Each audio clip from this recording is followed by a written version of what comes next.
नमस्कार दोस्तों, Gurukul of politics पर आपका स्वागत है। मैं हूं आपका दोस्त धर्मेंद्र कुमारी और हमारे साथ हैं विपुल जी। विपुल जी एक करियर काउंसलर भी हैं और उन बच्चों को मार्गदर्शन देते हैं जो ये सवाल करते हैं कि 12वीं के बाद क्या। और दोस्तों आज रिजल्ट भी आया है 12वीं का, CBSE का भी और अपना हरियाणा बोर्ड का भी, और बहुत सारे बोर्डों के रिजल्ट आ चुके होंगे या आने वाले होंगे।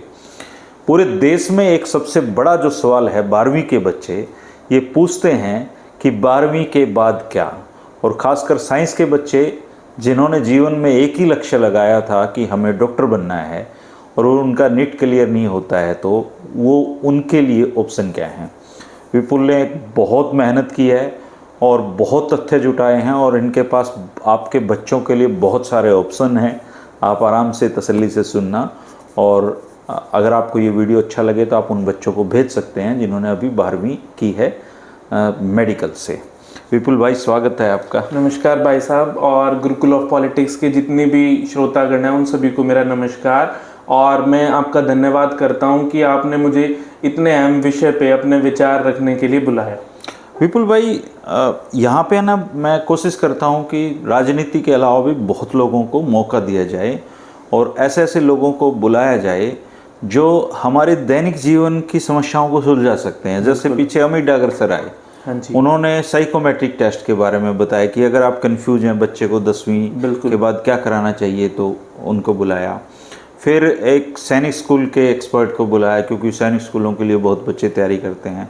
फिर IHM के प्रोफेसर को बुलाया कि भाई वो बच्चे जो पढ़ाई में एवरेज हैं उनके लिए भी एक करियर का ऑप्शन है। और आज आप हमारे साथ हैं कि 12वीं जिसने मेडिकल से की है उनके पास क्या क्या ऑप्शन हैं, और जो नीट की तैयारी कर रहे हैं, हम शुरुआत नीट से करते हैं। ये नीट क्या बला है इस देश में? मैं आपको और सभी श्रोताओं को ये बताना चाहूँगा कि इस 4 मई को नीट UG का एग्ज़ाम हुआ है, जिसमें लगभग 25 लाख बच्चे ने इस परीक्षा में बैठे हैं। और इस देश में कुल 1,18,000 कुछ MBBS की सीटें हैं। तो आप ये मान के चलिए कि लगभग 4% बच्चे ही केवल MBBS में अपना दाखिला ले पाएंगे। इसका जो मुख्य जड़ है, जो मैं समझता हूँ कि हर कोई, जैसे मेरे पास भी 12th क्लास में मेडिकल थी, हम लोग डॉक्टरी की तरफ क्यों भागते हैं? इसका रीज़न ये है कि 5वीं 6ठी क्लास में हम सब जब पढ़ रहे होते हैं तो एक लेसन होता है या एक ऐसे होता है जिसमें पूछा जाता है कि what's your aim in life. तो मुझे आज भी याद है जिसमें कहा जाता है कि my aim in life is to become a doctor. अच्छा, वहां से दिमाग में डाल दिया। हाँ बिल्कुल, I will serve in villages and I will be helping poor people and then I will be serving God also. और जागरूकता की इतनी कमी है आज भी कि आप ये समझिए कि लोगों को ये पता है कि एक तो डॉक्टर होता है और एक नर्स होती है, और थोड़ा बहुत लोगों को ये पता है कि एक दांतों का डॉक्टर होता है। और उनके भी जो कैरियर अपॉर्चुनिटीज हैं BDS के लिए, वो भी देश में बहुत कम है। मेनली जो डिपेंडेंसी बनी हुई है वो MBBS और केवल नर्सिस पे बनी हुई है जी। और मैं आपको ये बताना चाहूंगा कि इनके अलावा भी बहुत सारे इतने कोर्सेज हैं जिनको करके आप अपने जीवन को सफल बना सकते हो।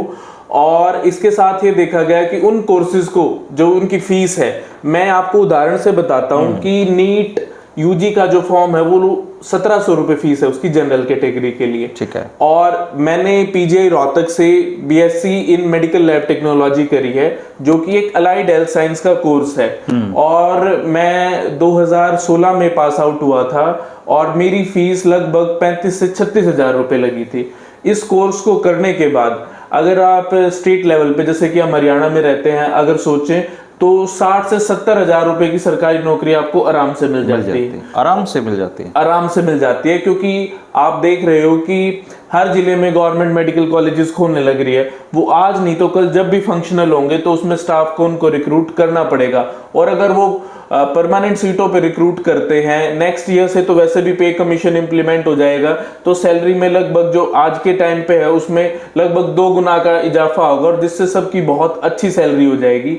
मैं एक बेसिक से उदाहरण से आपको ये बताता हूँ कि जो हरियाणा में मेडिकल ऑफिसर लगता है MBBS करके, HCMS जिसको बोलते हैं, जो कि हेल्थ डिपार्टमेंट में सिविल हॉस्पिटल CHC PHC में लगता है, उसकी सैलरी और जो कैंडिडेट बीएससी नर्सिंग करके भारत सरकार में अपनी सेवाएं देता है, उनकी सैलरी लगभग बराबर है, आप ये मान के चलिए। अच्छा। और बीएससी नर्सिंग को अगर आप पीजीआई रोहतक से हम करें, क्योंकि केवल माता स्वास्थ्य विश्वविद्यालय हरियाणा में रोहतक में है, एक दूसरा विश्वविद्यालय इस टाइम पे निर्माणाधीन है जो कि Deendayal Upadhyay University of Health Science Kutail Karnal में बनने लग रही है। पर पीजीआई से जो भी बीएससी नर्सिंग करते हैं लगभग 1 लाख रुपए में उनका कोर्स हो जाता है। और आप ये मान के चलिए कि सेंटर में जब वो ज्वाइन करते हैं, जैसे एम्स में या जो सेंट्रल गवर्नमेंट के हॉस्पिटल्स हैं, जैसे मैं खुद लेडी हार्डिंग मेडिकल कॉलेज में हूँ, तो उनकी जो सैलरी है 1 लाख प्लस है स्टार्टिंग में ही। और लगभग हर साल 10 से 20 हजार पोस्ट नर्सेज की निकलती रहती है पूरे देश में, निकलती रहते हैं। हाँ जी। और इसके अलावा बहुत सारे कोर्सेज हैं जिनकी मैं आपको जानकारी देना चाहूंगा। जैसे हम लोगों को बहुत कम ही कोर्सेज का पता है। पहले इन कोर्सेज को पैरामेडिकल कोर्सेज कहा जाता था, जैसे पैरामिलिट्री हम कहते हैं। अब इनका, क्योंकि सभी की अपनी अपनी काउंसिल्स हैं, जैसे पहले एमबीबीएस डॉक्टर्स की काउंसिल थी मेडिकल काउंसिल ऑफ इंडिया, और डेंटल्स की थी, जो डेंटिस्ट होते हैं dental council of India, Indian nursing council nurses के लिए। ऐसे ही अब जो जितने भी कोर्स बच गए हैं पैरामेडिकल वाले, उनकी रिसेंटली एक काउंसिल बनी है जिसका नाम allied health council of India है। अच्छा। जिसमें सभी के सभी कोर्सेज को समावेश किया गया है, उनका क्यूरिकुलम बनाया गया है, नेशनल लेवल पे उस एक्ट को, कानून को पास किया गया है, और जिससे अब सारी की सारी चीजें बहुत अच्छे स्मूथली होंगी। पर आज भी ये देखा जाता है, मैं आपको बताऊं, बहुत सारे मेरे जान पहचानने वालों के बच्चों ने अभी नीट दिया है। तो मेरी जब उनसे बातचीत हुई नीट देने से पहले, तो मैंने उनसे पूछा कि आपके बच्चे का प्लान भी क्या है भाई। अगर नीट में तो ऑब्वियसली बात है 4% लोग, और उस 4% में से भी मैं आपको बताना चाहूंगा कि जो 1,18,000 सीटें हैं उसका 50% सीट्स ऐसी हैं कि जो कि प्राइवेट मेडिकल कॉलेज की हैं, और जिनको 5 साल की जिनकी फीस लगभग 1 करोड़ रुपए पड़ती है, जो कि आम आदमी की तो पॉकेट से बहुत दूर है। तो इन सारे कोर्सेज का लोगों को पता ही नहीं है। मैं आपको बताऊं, पीजीआई रोहतक में, एम्स दिल्ली में, पीजीआई चंडीगढ़ में, और अब तो जो PGI Rohtak university health university है उससे एफिलेटेड 3-4 जो कॉलेजेस है हमारे, खानपुर, कल्पना चावला करनाल, मेवात, और एक फरीदाबाद जो रिसेंटली कॉलेज बना है, उसमें भी अभी अलाइड हेल्थ साइंसेज के कोर्सेज, या और साधारण भाषा में लोग इनको बीएससी के कोर्सेज बोलते हैं, इनकी लगभग अवधि 3 साल है, कई जगह 4 साल है। उनको करके भी आप अपने जीवन को बहुत अच्छे से और एक हैंडसम सैलरी के साथ व्यतीत कर सकते हैं। अच्छा, ये जो अलाइड कोर्सेज हैं, इसमें कौन कौन से कोर्सेज आते हैं? अलाइड हेल्थ कोर्सेज में कोर्सेज बहुत सारे हैं। जैसे मैं आपको बताना चाहूंगा, बैचलर ऑफ फिजियोथेरेपी, जो कि फिजियोथेरेपिस्ट हो जाते हैं। आपको पता है भाई, किसी की कमर में दर्द है, पैर में दर्द है, उसके बाद जो हड्डी का डॉक्टर होता है उनको भेजता है, उनके पास भेजता है। दूसरा कोर्स जो जैसे मैंने किया, bachelors in medical lab technology. आप देखते हो हर छोटे से छोटे कस्बे में आज के टाइम पे लैब जरूर मिलती है आपको टेस्ट करने वाली। और बीएससी इन रेडियोथेरेपी, जो कैंसर के पेशेंट्स होते हैं उनको, जो हम कहते हैं, ये भी बहुत जॉब ओरिएंटेड कोर्स है। बिल्कुल, जो कीमोथेरेपी हो गई, रेडियोथेरेपी देनी है। बीएससी इन रेडियोग्राफी, जब कभी भी हम हॉस्पिटल जाते हैं तो हमारा एक्सरे लिखा जाता है, सीटी स्कैन लिखा जाता है, तो इस कोर्स को करने वाले लोग इस विभाग में तैनात होते हैं। बीएससी इन ऑप्टोमेट्री, लगभग आज के समय में हर किसी को चश्मा चढ़ा हुआ, मेरे और आपको भी चश्मा चढ़ा हुआ है, तो जो इस कोर्स को करने वाले होते हैं उनको ऑप्टोमेट्रिस्ट बोला जाता है। जो नंबर चेक करते हैं, हाँ जी, हाँ जी, बिल्कुल। वो इस कोर्स को करके ही आप अपने नंबर का पता करवा पाते हैं ऑप्टोमेट्रिस्ट से। वो अपनी दुकानें भी खोल रहे होते हैं या सरकारी सिस्टम में वर्किंग होते हैं। इसके अलावा BSc in perfusion technology, bypass surgery, जो आजकल बहुत ज्यादा स्वास्थ्य संबंधी कारणों की वजह से लोगों को हो रही है, उसमें जो मेन अहम रोल होता है अलाइड हेल्थ प्रोफेशनल का, वो बाईपास सर्जन के साथ में होता है। बीएससी इन ऑपरेशन थिएटर, जो ऑपरेशन थिएटर में, जिसको मेडिकल की भाषा में मास्टर जी बोलते हैं, वहां पे पोस्टेड होते हैं, उनकी जरूरत होती है। बीएससी इन ऑडियोमेट्री, आप जैसे देखते होंगे कि बहुत सारे बच्चों को बोलने में या सुनने में दिक्कत होती है, तो उनकी काउंसलिंग या जो प्रैक्टिस करवाई जाती है, या ईएनटी विभाग में जब कभी भी अगर किसी आपके जान पहचानने वाले का जाना हुआ हो तो आपको वो कहते हैं कि भाई कानों की सुनवाई की जांच अभी करी है मैंने पीछे। अच्छा, अभी मैं करवा के आया हूँ। हाँ जी। तो मुझे वहां जाके हैरानी हुई कि ये भी एक करियर का ऑप्शन ये भी एक बहुत ज्यादा करियर का ऑप्शन है। बीएससी बहुत सारे मैंने 8-10 आपको बताए, इसके अलावा भी और बहुत सारे कोर्सेज होते हैं। मैं कल परसों भी आपका वीडियो देख रहा था तो आप कह रहे थे कि लोगों को 20 से 25 कोर्सेज का ही पता होता है। रियलिटी यही है कि लोग पढ़ते नहीं है। पर मैं आपको बताना चाहूंगा कि जो सीबीएसई है, central board of secondary education, वो हर साल एक अपना कंपेंडियम रिलीज करता है। अच्छा। उस कंपेंडियम को अगर ध्यान से पढ़ें तो लगभग 125 कोर्सेज ऐसे हैं जिसमें आप अपनी पढ़ाई कर सकते हो। अच्छा। पर हमें उसके बारे में कोई जानकारी नहीं है। और इन कोर्सेज की सबसे अच्छी बात क्या है कि आज के टाइम में एक नया वर्ड यूज होता है कंपटीशन में, थ्रॉट कट कंपटीशन है। क्योंकि सीट्स बहुत थोड़ी हैं और कंपटीशन इतना है। जैसे जो एसएससी, हरियाणा में एचएसएससी या बैंक पीओ, जो कॉमन एग्जाम इस देश में बने हुए हैं, उसमें हर स्ट्रीम के बच्चे, जैसे जो बीएससी पास कोर्सेज कॉलेजेस में होते हैं, बीए बीकॉम, वो सभी मिल जाते हैं। पर इन अलाइड हेल्थ साइंसेज वाले कोर्स में केवल आपके साथ वो ही बच्चा compete करेगा जिसने इस कोर्स की पढ़ाई कर रखी है। तो इसमें ना तो इतना ज्यादा कंपटीशन है, और अगर आप ठीक से काम करते हो तो सरकारी नहीं तो निजी क्षेत्र में तो आपको बिल्कुल ही नौकरी मिल सकती है। पर बशर्ते बात यह है कि आप उसको अच्छे से करें। बहुत सारे लोग अपनी निजी रूप से लैब चला रहे होते हैं। आज के टाइम में आप देखोगे हर दूसरे या तीसरे आदमी की कमर में दर्द है, गर्दन में दर्द है। एक फिजियोथेरेपिस्ट को आपको घर पे भी अगर वो आता है अच्छी जगहों पे, या किसी की नहीं कि वो सुबह मॉर्निंग में जाते हैं, स्ट्रेचिंग या एक्सरसाइज जैसे भी करा रहे हैं, वो पर कैंडिडेट से 10 से 20 हजार रुपए लेने लग रहे हैं। बिल्कुल लेते हैं। आजकल क्या है, घरों में पेशेंट भी हैं, परमानेंट भी लगा रखे हैं बिल्कुल। और किसी भी ऑर्थो के हॉस्पिटल में जाइए, जो अच्छे हॉस्पिटल है, वहाँ तो 8-8 10-10 पीजीओ भी रखते हैं। हाँ जी, तो ऑप्शन तो बहुत अच्छा है, वो भी बहुत सारे हैं। और मैं ये साथ में आपको ये भी बताना चाहूंगा, एक पीजीआई रोहतक के साथ में ही आप ताजुब मानोगे ये बात को सुन के कि पीजीआई चंडीगढ़ है हमारे सबसे पास में। पीजीआई चंडीगढ़ और उस दूसरी तरफ एम्स दिल्ली पड़ता है। पीजीआई चंडीगढ़, मैं जब आपसे मेरी बात हुई और मैं इन कोर्सेज के बारे में पढ़ता रहता हूँ आरटीआई के माध्यम से और सारी चीजें, मैंने देखा कि मेरे यहाँ तो भाई 12,000 रुपए साल की फीस है। जैसे मैंने बताया कि 35 से 36 हजार में मैंने कोर्स किया।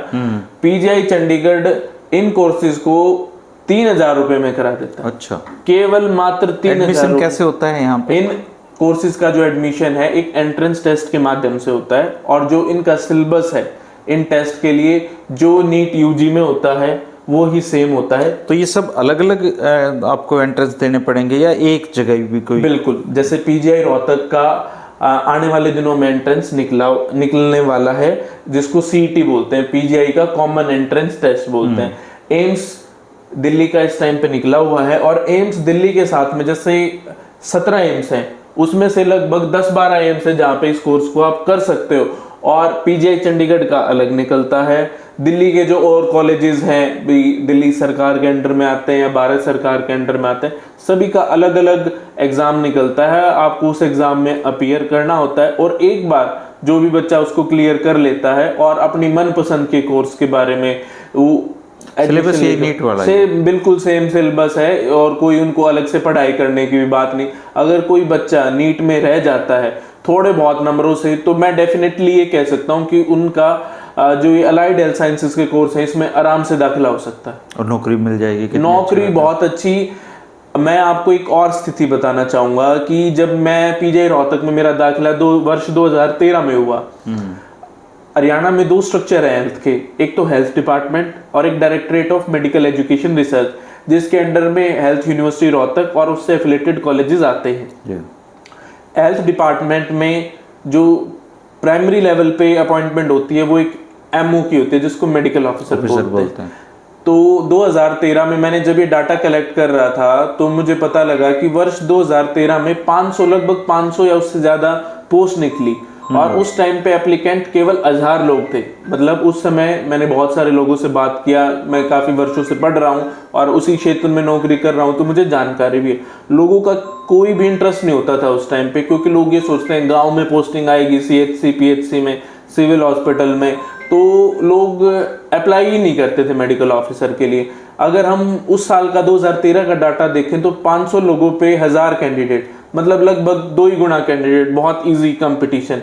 अब पीछे सी हरियाणा HPSC ने, और उस समय मैं आपको बताऊं वर्ष 2013 में केवल मात्र इंटरव्यू होता था और लोग फिर भी देने के लिए नहीं जाते थे। अब 2024 में एल डिपार्टमेंट हरियाणा ने रिटन एग्जाम किया और 777 पोस्टों के लिए लगभग 15,000 लोगों ने अप्लाई किया, रिटन एग्जाम प्लस इंटरव्यू। तो आप ये देखो कि जो बच्चा MBBS भी करता है उसमें कितना ज्यादा कंपटीशन बढ़ा हुआ है। और एक आज के टाइम में साधारण सी मान्यता ये है कि जो भी हम थोड़ा बहुत इंटरनेट के माध्यम से या आपस में जितने ज्यादा स्वास्थ्य के प्रति जागरूक होते जा रहे हैं, तो हम एक प्लेन MBBS को तो कुछ बात ही नहीं मानते। अगर किसी को कोई गैस की दिक्कत है तो लोग आपस में जनरल डिस्कशन में भी बात करते हुए कहते हैं कि किसी गैस्ट्रोएंटेरोलॉजिस्ट को दिखाओ ना, सुपर स्पेशलिस्ट को। और सुपर स्पेशलिस्ट की गिनती तो बिल्कुल उंगलियों पे है कि जितनी उनकी सीटें, तो उनके इसलिए तो वो मरीज को 1 मिनट भी नहीं दे पाते पूरा। बिल्कुल, क्योंकि उनकी कमी बहुत ज्यादा है।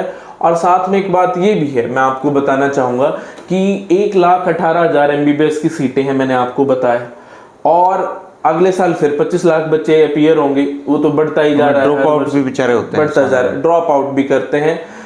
ड्रॉप आउट मेरे हिसाब से तो एक अच्छा रास्ता नहीं है, बजाय कि आप इन कोर्सेज में दाखिला ले लें और वहां ट्राई करते रहें, पर इन कोर्सेज को भी साथ में वो करें, क्योंकि एक प्लान भी होना जरूरी है। आप इसके बाद एक्चुअली क्या हो गया है, जो मैंने ऑब्जर्व किया पिछले कई सालों से ट्रेंड चेंज होता जा रहा है। जब मैं पढ़ता था तो जब MBBS का जो इंटर्नशिप का टाइम पीरियड होता था, जब MBBS के स्टूडेंट अपनी इंटर्नशिप करते थे, वो उस टाइम पे अपनी PG की तैयारी स्टार्ट करते थे। अब मैं लेडी हार्डिंग मेडिकल कॉलेज में पोस्टेड हूँ और बहुत सारे इंटर्न मेरे पास आते हैं, मैं उनसे पूछता हूँ तो वो ये कहते हैं कि अब तो सेकेंड ईयर में PG की तैयारी शुरू कर देते हैं, क्योंकि लगभग 70,000 सीटें हैं इंडिया में PG की, और जब 1,20,000 बच्चे वो करेंगे तो 50,000 बच्चे तो आगे फिर से नहीं जा पाएंगे, और फिर अगले साल फिर कंपटीशन बढ़ेगा PG में, और फिर सुपर स्पेशलिटी। तो आने वाला समय MBBS के लिए भी बहुत ज्यादा आसान रहने वाला नहीं है। तो इन कोर्सेज में आप अपना दाखिला लेके अगर MBBS में दाखिला नहीं ले पाते हैं तो आप अपने जीवन को बहुत आराम से सफल बना सकते हैं, बजाय कि सारी उम्र टेंशन में रहे। विपुल जी, एक चीज मैं इसमें आपसे पूछना भी चाहूंगा, जोड़ना भी चाहूंगा, कुछ लोग MBBS बाहर से भी करके आते हैं, मैं इस बारे यहाँ सफल नहीं हो पाते, वो बेचारे बाहर चले जाते हैं। हाँ जी, मैं इस बारे में आपको बताना चाहूंगा कि जो बाहर से MBBS करके आते हैं उनको FMGE, जिसको फॉरेन मेडिकल ग्रेजुएट एग्जामिनेशन बोलते हैं, वो आके इंडिया में देना होता है। अगर वो उसको क्लियर कर देते हैं तो ही वो इंडिया में अपनी इंटर्नशिप और फिर रजिस्ट्रेशन करा पाते हैं। जब मैं इसके बारे में पढ़ रहा था तो मैंने RTI के माध्यम से एक जानकारी प्राप्त कराई कि वर्ष 2011 से और 2024 तक कि कितने बच्चों ने FMG दिया है और कितने बच्चे FMG को क्लियर कर पाए हैं। तो आप ताजुब मानोगे कि केवल 18% बच्चे इन 14 वर्षों में ही FMG को पास कर पाए हैं। तो बाकी लोग क्या कर रहे हैं? बाकी लोग क्या ही कर रहे हैं, मैं आपको बताऊं कि बहुत सारे लोग तो निराशा में चले जाते हैं, क्योंकि अभी तक जो इसकी गवर्निंग बॉडी है NMB EMS, जिसको रिटर्न एग्जाम लेती है, वो मल्टीपल चांसेस देती है आपको, उसके चांसेस को अभी तक लिमिटाइज नहीं किया हुआ है। हाँ, अगर वो लिमिटाइज कर दिया गया तो आप ये मान के चलिए कि जो माँ बाप केवल भाई ये सोचते हैं कि समाज के या किसी भी टाइप के प्रेशर की वजह से कि हमने अपने बच्चे को डॉक्टर बनाना है, तो आने वाले समय में उनके जो बाहर से सोचते हैं कि 40-50 लाख रुपए में रशिया से, यूक्रेन से, पिछले कुछ सालों से मैं आपको बताऊं लोग बांग्लादेश की तरफ अपना इंटरेस्ट बढ़ा रहे हैं, ताकि क्योंकि वहाँ पे पैसे कम लग रहे हैं। तो आने वाला समय में अगर उनके टेस्ट की लिमिटाइजेशन होगी तो वो बच्चे, आप ये मान के चलो कि अपने माँ बाप के 50-60 लाख रुपए भी खराब, क्योंकि जो फीस लगते हैं उसके अलावा उनका रहने का खर्चा और सारी चीजें होती हैं। तो ये चीज देखने की जरूरत है। मैंने इस पे बहुत सारे कैंडिडेट से बात करी जो बाहर से पढ़ के आए हैं। मैंने सोचा कि भाई कोई कुरिकुलम डिफिकल्ट हो इंडिया का या कुछ हो, तो बहुत सारे लोगों का कहना है कि कोई ऐसी डिफिकल्टी नहीं है, बस बच्चों को आदत हो जाती है कि भाई पैसे देके उनका एडमिशन हुआ, वो वहाँ पे ऑलमोस्ट बच्चे मौज मस्ती करते हैं, पढ़ाई में ज्यादा ध्यान नहीं देते। उनको डिग्री देनी होती है, उनको डिग्री वो तो दे देते हैं अपनी तरफ से। बहुत सारे लोग ऐसे हैं जिनके पेरेंट्स ऑलरेडी मेडिकल प्रैक्टिस में हैं और वो जब एफएमजी क्लियर नहीं कर पाते हैं उसके बाद भी इंडिया में प्रैक्टिस करते रहते हैं, जो कि बिल्कुल गैर कानूनी है। और आप ये सोचो कि जिसका जो टेस्ट क्लियर नहीं कर पाया और वो किसी को कोई दवाई लिख रहा है, उसका उपचार कर रहा है, तो उसके कितने दुष्परिणाम हो सकते हैं। सरकार को ऐसे लोगों पे नकल कसने की जरूरत है और लोगों को भी ये जो एफएमजी का भूत है या बाहर से एमबीबीएस करने का भूत लोगों के मन में उतरा हुआ है कि भाई बाहर से कराएंगे, इसको उतार देना चाहिए। इन कोर्सेज को करके भी आप अपना जीवन ठीक से चला सकते हैं। अभी एक चीज़ मैंने देखी विपुल जी, जैसे कोरोना के बाद में बहुत सारी कंट्रीज में भारत की बीएससी नर्सिंग के जो बच्चे हैं खूब गए यहाँ से, खूब। और अब भी मोस्ट डिमांडिंग करियर है आज के दिन हरियाणा में ये। एमबीबीएस से ज़्यादा नर्सिंग डिमांडिंग है। आप देखिए धड़ाधड़ नर्सिंग कॉलेज खुल रहे हैं जी। और लेकिन नर्सिंग के अलावा जो अलाइड चीज़ें हैं उनका किसी को बहुत कम उन पे चर्चाएं होती हैं। तो ये जो आपने जिन जिन कोर्सों के नाम बताए हैं, इनको करने के बाद बाहर क्या ऑप्शन बनते हैं विदेश में? बाहर की जो कोर्स मतलब आप ऑप्शन से अगर पूछना चाहोगे, जैसे बीएससी नर्सिंग तो सबसे ज़्यादा डिमांड में, क्योंकि क्या होता है एक हॉस्पिटल का जो सेटअप होता है, मैं आपको बताना चाहूँगा कि मेनली जो उसके स्टाफ की रिक्वायरमेंट होती है, अगर कोई प्राइवेट हॉस्पिटल खोलता है सपोज, तो उसमें डॉक्टर्स की संख्या सबसे ज़्यादा होगी पहले नंबर पे, फिर नर्सिस की होगी। इसके अलावा जो लैब का स्टाफ हो गया, ओटी का स्टाफ हो गया और फिजियोथेरेपी का स्टाफ हो गया, उसमें तो एक एक दो दो लोगों की आवश्यकता होती है जरूरत के हिसाब से।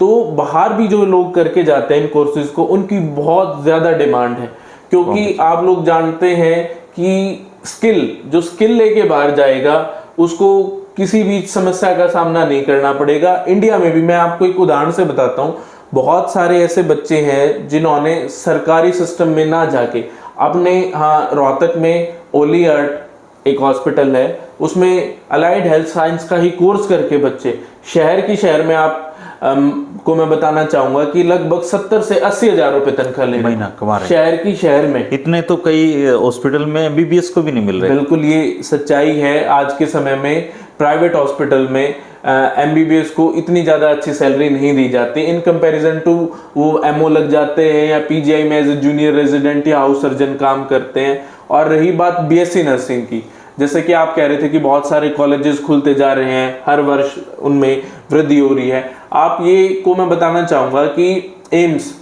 विशिष्ट रूप से एक एग्जाम लेता है नॉर्सेट के नाम से, अच्छा, जो कि नर्सिस की रिक्रूटमेंट है ऑल ओवर जो एम्स है इंडिया में 17 से 18, प्लस में सेंट्रल गवर्नमेंट के जो हमारे 4 हॉस्पिटल्स हैं, 1-2 आर्मी के हॉस्पिटल्स हैं, और हर वर्ष उसकी भर्ती होती है। और जो भी उन एम्स में नॉर्सेट का एग्जाम क्लियर करके जाता है, आप ये लगाओ कि उसकी सैलरी लगभग हरियाणा के मेडिकल ऑफिसर के बराबर होती है। और सबसे बड़ी बात क्या होती है कि पहले नाम होता था स्टाफ नर्स, जब हम नर्सिंग ऑफिसर, अब उसका नाम है नर्सिंग ऑफिसर। हर कोई ये सोचता है कि भाई उसकी पदोन्नति प्रमोशनल चैनल क्या है। मैं आपको नर्सिंग का प्रमोशनल चैनल बताना चाहूंगा कि जब एक बच्चा एग्जाम क्लियर करके पहले nursing officer, senior nursing officer, additional nursing superintendent और डिप्टी नर्सिंग सुपरिटेंडेंट और नर्सिंग सुपरिटेंडेंट, और सेंटर में तो इवन आप ये मानो कि वो सेंट्रल नर्सिंग ऑफिसर तक की पोस्ट पे जाता है, जो कि ग्रुप ए में मतलब अच्छे लेवल पे आती है लगभग। और इवन एमएससी के कोर्स करके नर्सिंग में, तो मैं आपको एक बात बताऊं, सेना भी लेती है बीएससी, सेना भी लेती है, साथ साथ में अगर कोई एमएससी नर्सिंग का भी ऑप्शन है, पीएचडी का भी ऑप्शन है नर्सिंग में, जिसको करके आप जितने भी कॉलेजेस खुले हुए हैं इसमें ट्यूटर, लेक्चरर, असिस्टेंट प्रोफेसर से इवन प्रिंसिपल तक आप जा सकते हो, जो कि हाईएस्ट लेवल है टीचिंग के फील्ड में। अच्छा विपुल भाई, हम हरियाणा में रहते हैं, कोई भाई बिहार में रहता है कोई, तो ये जो जितने अलाइड कोर्सेज हैं 12वीं बाद, क्या कोई ऐसी वेबसाइट या ऐसी जगह है जहाँ पे इन सब की डिटेल, इनकी जानकारी मिल जाए, कहाँ एडमिशन? एक एनएमसी की वेबसाइट है जिसको हम नेशनल मेडिकल काउंसिल कहते हैं, उस पे जाके हम सर्च कोर्सेज के नाम से एक ऑप्शन है जिसमें आप मेडिकल के फील्ड में, भाई 12वीं के बाद जिसने मेडिकल स्ट्रीम ली हुई है, कौन कौन से कोर्सेज में वो दाखिला ले सकता है, उसका ऑप्शन है। और कहाँ पे मतलब गवर्नमेंट की सीट्स हैं, प्राइवेट यूनिवर्सिटीज़ की सीट है, वो उसको बड़े आसानी से देख सकते हैं। और मैं आपसे अनुरोध करूंगा कि आप मेरा नंबर शेयर कर दो, किसी को भी किसी भी प्रकार की कोई जानकारी चाहिए, क्योंकि आप इस द्वंद से गुजरे हैं ना। अब मैं बिल्कुल ये कहना चाहूंगा कि मैंने बहुत सारी रिसर्च करी है इस चीज पे और लोगों को देखा है, क्योंकि जागरूकता की कमी होने के कारण लोग कुछ चीजों तक पहुंच ही नहीं पाते हैं।